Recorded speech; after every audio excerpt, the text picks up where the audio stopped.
All right, folks, good morning. Oh, actually, watch this. Good morning, everybody. Good morning, Chef Cheyne. The answer to the question is Chef Carolyn. Or Chef Carolyn. All right, the answer is Chef Carolyn. Good morning, everybody. Good morning, Chef Carolyn. These guys are great. Anyway, I want to introduce you to Chef Carolyn. I'm really pleased to have you here. She's the Director of Food Service, is that your title? Yep, I'm the Director of Food Services for the school district. And that is a really special magic title. Although every student loves to rail against food at schools, this food in this district is stunning. If you want to know, go to, I won't even say Kansas. What can I say? Yeah, just go over to Kansas and you'll find out what tater tots taste like here. So listen, I'm thrilled to have you. Tell us your story and what's going on, and we really appreciate it. All right, thanks. Well, thanks for having me, guys. So I'm the Director of Food Services for the school district. I oversee the school breakfast, lunch, those programs. Like you said, so how did I get here? So I started working in food when I was a teenager, like in high school, and did that for a while. And I kind of enjoyed it. I did not like school, personally. I was pretty miserable there, but when I was at work, like after school or on the weekends, I really found, I just found kind of myself. I felt like, maybe it's changed, maybe it hasn't. But like in school, I felt like it was very like sort of a canned thing. Like all the kids were expected to do this, and they thought that all the kids were capable of a certain amount. And I found that like when I went to work in a restaurant, it was really just much more based on like what you were actually capable of as a person, and not just necessarily your age group. So I really liked it, and then made a bunch of friends. So kept up with that for a while. I did a few other things here and there, but did that for a while. Ultimately started managing some restaurants, and then eventually decided I wanted to own one. And I actually owned a Domino's Pizza franchise for some years, and hated it. So hated every second of it. No, that's not true. I didn't hate every second. I really liked the people and stuff, but I did not really like being involved with like sort of a big corporation. And then the economy crashed and the business wasn't doing that great, and I was kind of over it anyway. And so I got offered a job as the Director of Food Services for a different school district in a town where I used to live. So I thought, like, this is serendipitous, and this is probably what's meant to be, and this is where I move on. So then I got into school food, and then eventually came here to BVSD to Boulder, specifically because, like he said, the food here is like known across the nation for like how good it is. So where pretty much everywhere schools feed kids, really just the kind of stuff that kids shouldn't be eating, like just like frozen chicken nuggets that get heated up and served to kids, and canned vegetables. Like they had to pass a law that you can't serve vegetables that are canned in syrup, like just like sugar water with vegetables. And I'm like, that's kind of crazy. They had to pass a law to say you shouldn't feed that to kids. But they did. So, but here we just do free fresh fruits and vegetables. So then I felt like I could actually like feel good about the work I was doing. And our management team, often like most of us came from sort of the same path. We worked in food, were chefs, or just worked in restaurants, those kinds of things, and then really did not like the way it was happening. Like one of our district managers was the kitchen manager at the Cheesecake Factory, and he felt like we're serving all these plates of food that have 2,500 calories, and like I love to cook, and I'm literally killing people with the food that I'm giving them. So like he made a conscious decision to like get out of that. So we all, like many of us, sort of found our way to school food that way. And so if you're interested in food, I guess, like it is a path that's out there. So yeah, that's how I got here. I guess like the education part, so I actually have an accounting degree. I did not go to culinary school, like I think most chefs. I'm a really good cook, and I've worked in lots and lots of restaurants, and but I went the other way. I went sort of the business path, because, well, I just thought it kind of suited me more. And also for a while, like I didn't really like food. I didn't really, the schedule was hard, and I wasn't really that into it, but so I was kind of looking for something different, but found that actually an accounting degree has been very, very helpful in what I do, because food systems and the economy of food and economics involved in food are really complicated and I think really interesting. So that's what I do. So now I'm the food services director. I work in lots of meetings. I have lots of meetings. I make lots of sort of like the harder decisions about, well, we can make this dish gluten-free if we buy this product, or not gluten-free if we buy this one, but the gluten-free one costs 3 times as much. So what's the decision? So it's kind of like what I do most of the day. I also work with other departments in the district to make sure that, you know, whatever we're doing sort of meshes with like the overall district vision. And what else? It's lots of meetings. I brought my kids to school to work last year for Take Your Kids to Work Day. And at the end of the day, one of my chefs asked, like, what'd you guys think of your mom's job? And they're like, it's a lot of meetings. So that's a lot of what I do now. But I do enjoy it, and it's fulfilling, and I feel good about what I'm doing, which is really important to me. I didn't know it was important to me before I was doing it, but it turns out it's really important for me to feel like I'm doing something good and like making the world better.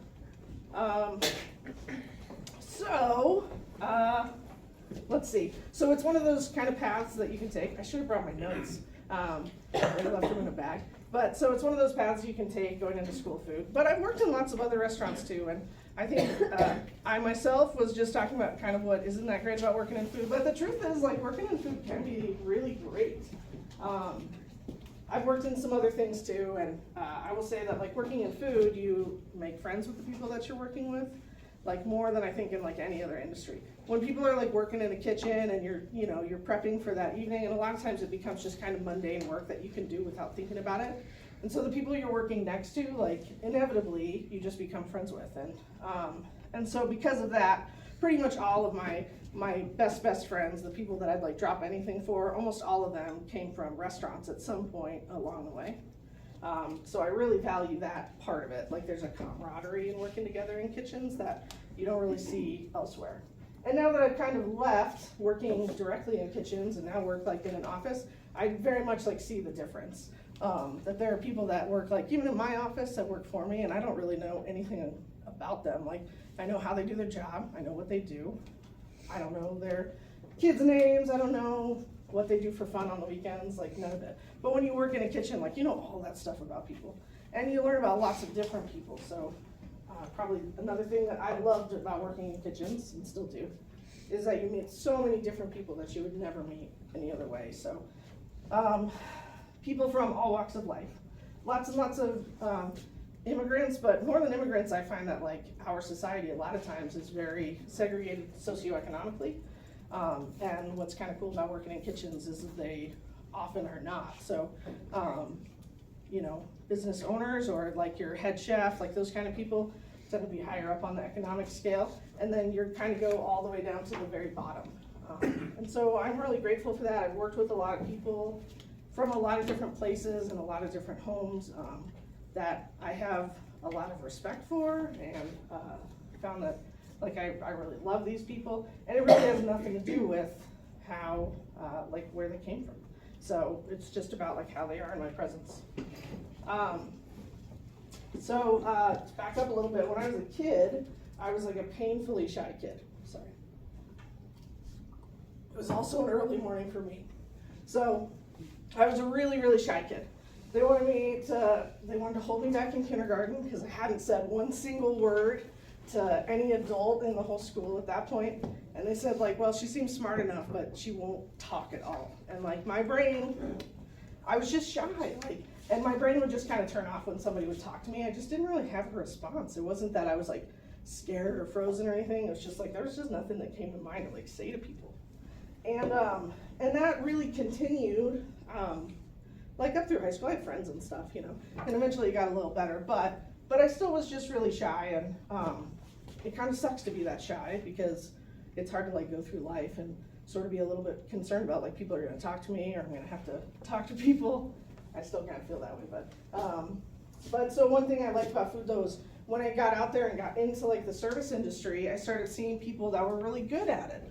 You know, people who were really good at making these sort of quick connections with people, and could just have these real sort of snappy conversations, and so I just watched them, and I just sort of started to see, like, what do they do that's different from what I do. And it was like through that, like through those service interactions, that I was able to kind of like turn on that part of my brain and access it when talking to people. So all my social skills are kind of learned like that. But now, like, I'm actually pretty good at it. People say it's one of my strengths, and it's very much just like, well, I learned it from people in restaurants. I learned it from people I worked with. So for me, that's been like a huge benefit. And I know it's something I'm good at, and it's something I've worked hard to be good at, because I was not naturally good at it. But it's important to me, and it's something people don't really talk about, but you just meet so many people. And then part of those sort of social skills that I've learned are that one thing that I do really well, that people tell me at least, is that I can talk to just about anybody from any sort of background or stature, and I can treat everybody pretty much the same. And that's true, I think of everybody pretty much the same because of working in kitchens. Like, I'll give an example. There's this guy that worked for me for a long time, and I really love him. I still love him. And he went and got a whole bunch of face tattoos, and I was like, well, that maybe wasn't the best decision for your future, but it makes no difference, like, in the way I see him, you know? And so, I don't know if face tattoos are maybe more common for you guys, although I don't see any. But, no, not. Is that still a bad idea to get face tattoos? I don't know. Yeah, so he got a bunch of face tattoos, and I was like, well, you know, this is gonna be a lot harder for you, like, going forward, getting jobs and stuff, but that's okay, I love you the same. And so, you know, like, where now we had somebody come in for a job interview some weeks ago who had a bunch of face tattoos and was a nice enough person. We were not hiring for a separate reason, but they kind of left the room, and the other people in the interview were like, well, no way, like, people with face tattoos are generally criminals or make bad decisions. And honestly, it hadn't even occurred to me until after they started saying this. So, like, oh, there's a problem with that? Because I was just thinking of, like, the people I've known in kitchens that had made some of these sort of questionable decisions, and they were just fine. They did the work just fine. They were great people. And so from that perspective, at least, for me, it's been hugely beneficial to work in kitchens and work with just lots of people that I never ever would have interacted with otherwise. And you're going to get thrown into this situation where you're not necessarily avoiding them, and you have to work together, and you're working toward a singular goal of just like making your job easier. And also, your value as a person is very much dependent on like what you can produce or what you do for other people. When you get into the workforce, you'll see there are plenty of people who don't do a great job and just kind of skate through. And they cause problems for other people. But in restaurants, it's very clear, like, all right, you're not keeping up, you're not doing your work, you're not holding up your end.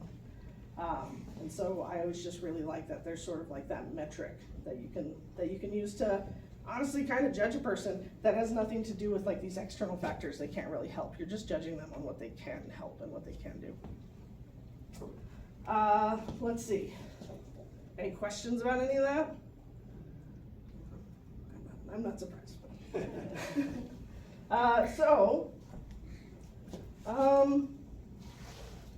Sorry guys, I'm trying to think. Should I pull up my start notes. the question little session here, or are you? Yeah, some questions if you want to. I Okay. did have notes. I By just the left them tables, back kids, there. by the tables. Will you guys make some noise, talk to your neighbors, and get one question per table, please? So let's hear some noise here. One question per table.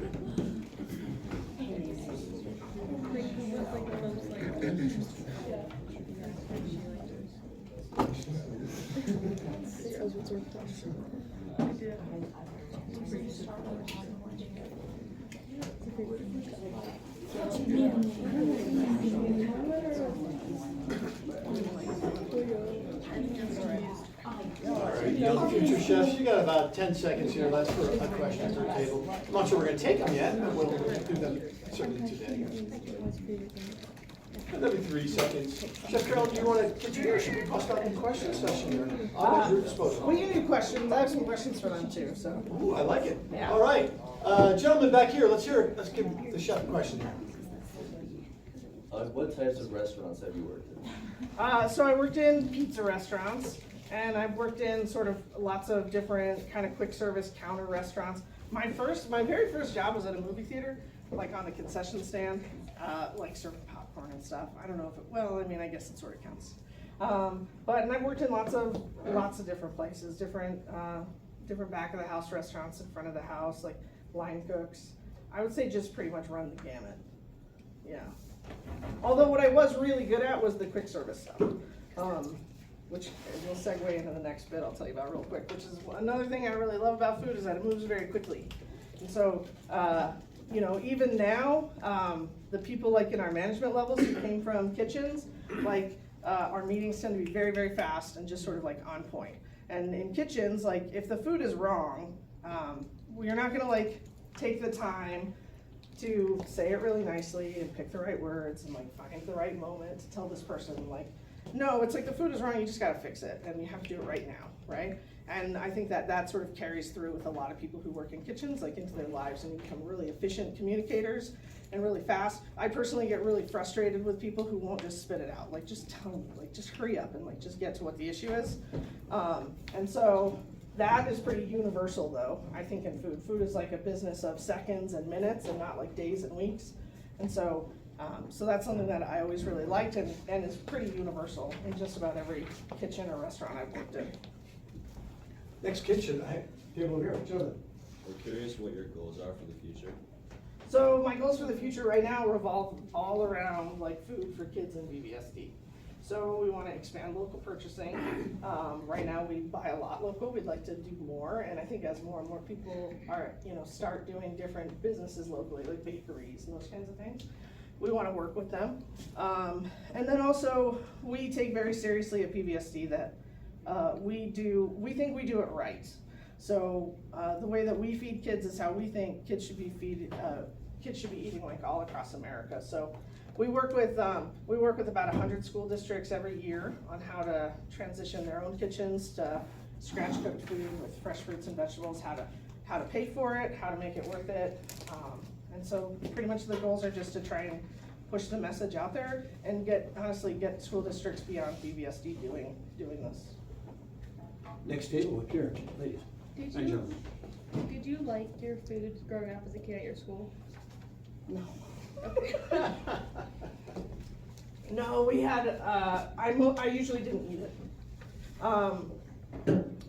There were 2 lunch lines every day, and one line was nachos. It was just chips and just like, they would open up these big giant cans of cheese, like right in front of you and pour it in there. And sometimes it was warm and sometimes it was just like gloop.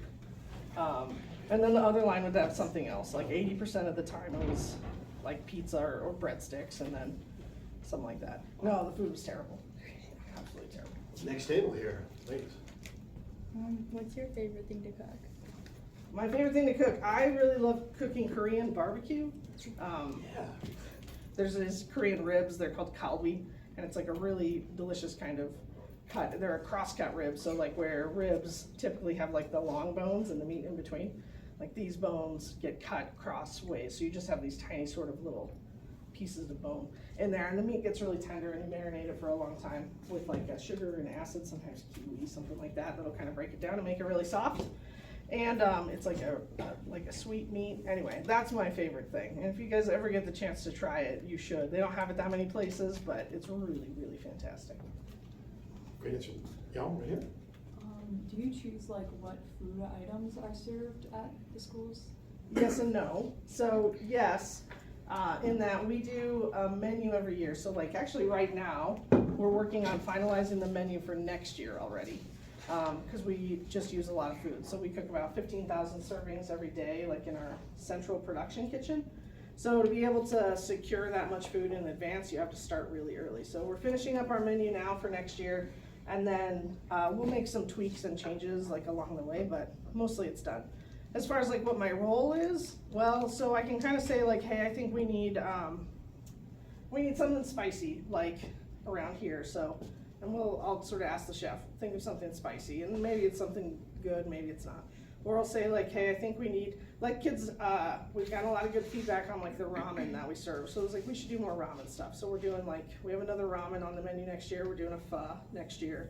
And so, so it's kind of like that. So, and then also just as, you know, part of my job is to kind of figure out like what would people like to see on the menu, what are options that people would like to see.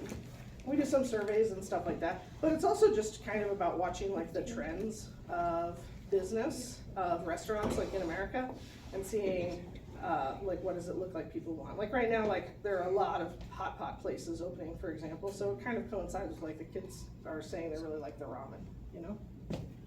Ladies up here, last but not least. What was your favorite restaurant that you've worked in? I worked at this breakfast place a long time ago. But honestly, it's not really about, I guess, like the food, it's just about the people. Every restaurant I've worked in has been my favorite and my least favorite, depending on who my coworkers were at the time. Because that's really like what makes all the difference in food, it's just about who you're working with. Do any of you guys have jobs, like after school or on the weekends? Do you like your coworkers? And that's what, sort of, sometimes. So think about, when you're working with people that you like versus people you don't. And in kitchens, that kind of makes all the difference. So, yeah. Did you guys ask a question yet? I don't think so. Do you have one? Yeah. Oh, we asked you Oh, if you you just- received it. So sorry. Mhm. You don't have a question? You did? Is that everyone? Well, I think I'm sorry. just a real frivolous question, which I gave you some advance notice on. What's the worst thing you ever dropped? Yeah, I dropped several times. Several times. I've dropped like 5-gallon buckets of marinara sauce, which is pretty common, I hear, for that to be like a worst mistake because it goes everywhere and you find it for years and years and years. Like, It's oh, heavy, it but turns it's a out. lot of weight. Yeah, it's a lot of weight. I mean, it's probably 50 pounds, something like that. Yeah, it's really heavy and it goes everywhere and you'll find it everywhere for a very, very long time, like under tables, and 5 years later, you'll just be cleaning underneath something. You're, oh look, the marinara got over here too. So it's pretty awful. Out of curiosity, do any of you actually eat school food ever? By show of Put your hands, hands I all the way guess. up, put your all the way up so you can really see it. Okay, that's actually more than I thought. So thank you. And if I can ask, what do you guys, what keeps you from eating school food? If you don't, because that's something we'd like to remedy. Yeah. When I was younger, I found like a hair, like a lump of hair in my food, and like ever since then, I was like, I don't want it. Okay. That would turn me off too. Yeah, and like the hot dogs I used to have in elementary school, like they would bounce really far. It was like kind of weird. Yeah. Okay. They're different now. The hot Like you dogs. drop them and like you do. Really? Yeah. Well, I'll have to try it with our hot dogs. I haven't tried it downstairs, but I will. Yeah. If I don't like either of the options, I won't eat it, but if there's one that I like, then I'll eat one. Okay, so that's pretty common. We're trying to add more options to the menu next year. Like during COVID, we ended up having to strip down the menu because there were a lot of supply chain problems you guys probably heard about. So we're looking forward to adding them back next year. So it should be a little bit better. So thank you for that feedback. Anyone else? 9 new things on the menu, right? 9 new. Yeah, maybe 10, we're kind of seeing. We've got some good stuff coming. We've got a Thai chicken chili that's coming on. It's gonna be really, really good. We've got vegan tamales that are coming. They were like surprisingly tasty, really good. Can we get, I used to have one on the menu, can we get the Tunisian chicken back, please? Tunisian chicken, I've never heard that. What was that, harissa? It was like a harissa and couscous kind of thing. Interesting. I don't know. I'll So, look at that. Yeah, it was a few years ago. All right, yes. Like better vegetarian options. Really? Okay. All For right. someone who doesn't eat meat. Yeah? Can you think of a couple that are not good? I don't really like the spaghetti. Okay, It's like cut up weird. it is. I agree with you. I've given that feedback myself. All right. Anything else? I don't know, the ravioli is not my favorite either. Okay. Maybe I'm just picky, I don't know. Yeah, maybe. I don't know. I don't think so though. Honestly, I kind of agree with you. The problem with school district food is that we're trying to feed 4 and 5-year-olds and 18-year-olds, and it's quite the spread to try and like please everybody. And then high schoolers don't eat very much, honestly. Like there are thousands of kids in the high schools, but we feed a much smaller percentage of the kids in high schools.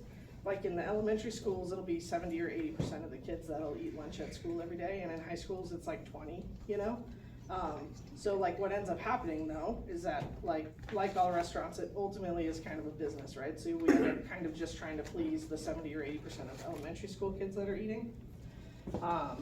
Because honestly, it's just really hard to like entice teenagers. But I appreciate that, and I'll look at that. And honestly, I'm really glad you kind of backed me up, because I've said, like, guys, the spaghetti is cut weird, and everybody says I'm crazy, but I agree. Anything else you guys wanna complain about with school food? Yeah. Sometimes like the salad lettuce is like really gooey and like, what's it like, when it's like slimy and stuff. Really? Yeah, Alright, well, that's one I'll address today. and that one I don't like that. Yeah? I don't either. Is that often? It's pretty often that you find like 3 pieces that are slimy. Okay, I'm on it. That's what I can Thanks. fix. Okay. This is your chance, folks. But wait, if you're gonna say something negative, please think something positive too. Come on. Oh, yeah, I'm saying anything positive. Okay, yeah, all right, just negative. Let's hear it. Like every Monday or Tuesday, I think that's like, it's always nachos, and they're okay sometimes, but a lot of the times, like, it's cold, or like, I feel like I just am not that full after I eat, Oh, okay. so that's All kind right. of why, like, I usually like go get something else, and I'm like, Yeah? yeah. Okay. All right, thank you. Yeah, did you have one? I was gonna say you should bring back the pots. Bring back pot stickers? Man, pot stickers is the saddest thing. So we used to get pot stickers from this company called Sisters Pantry in Estes Park. I still go there when I'm in Estes Park, they're so good. But they told us they can't make them for us anymore. They said like, we can't handle your business, so they cut us off. And so we've been searching like pretty hard for a pot sticker since then, and we just can't, honestly, we just haven't found one that's like decent, like, that we can get in the quantities that we need, like, and I know, we hear that one all the time, and I miss them too. We found a case in the back of the freezer, like 6 months ago, and just made them for the staff, and they were gone like that. Everybody was so happy, but all right, that's good to know. Anything else? All right, yeah, We think the potato's really good. which one, the Like block of cheese? Yeah. All right, that one came from students, actually, so we do, Iron Chef competition every March. It's on the 20th. It's for middle school kids, and they can compete to make a recipe, and the winner gets on the menu for next year. And that was one that was 12 years ago, maybe, something like that. There was middle school kids that made it, and it's just really good, so it's just stayed on the menu. Also, there's been a handful of those. Chicken and waffles was one of those. French toast casserole was one that some kids made. Yeah, so, and this year we have Iron Chef coming up. I think it's gonna be really good. We had 45 teams of kids that applied to be in it, and then we picked the top 6, and then those 6 do like a live cooking competition. If you're interested, you can come. It's open to the public. Yeah. All right, any other feedback about school food? Now's your chance, I guess. Folks, we're running short on All time. right. If you wanna think about, anything else you wanna chat with? This is I a great mean, one. I guess I would just say sort of like the closing remarks. So, I think that school food is like a viable option for people who want to get into food but would like to have like a regular and sort of routine schedule and actually try to do some good in the world. And there are lots of different paths to get there. I would say that if you don't, even if you don't go into food like for a living, which most of you won't, just statistically, right? I would say like everybody benefits from like working in food though, once or twice in their lives. I think generally you can kind of tell when a person has done it or they haven't. Honestly, a lot of times just by the way they treat people around them. So. All right, thank you, Chef Carolyn, so much for being here. Let's have a big round of applause. Thank you.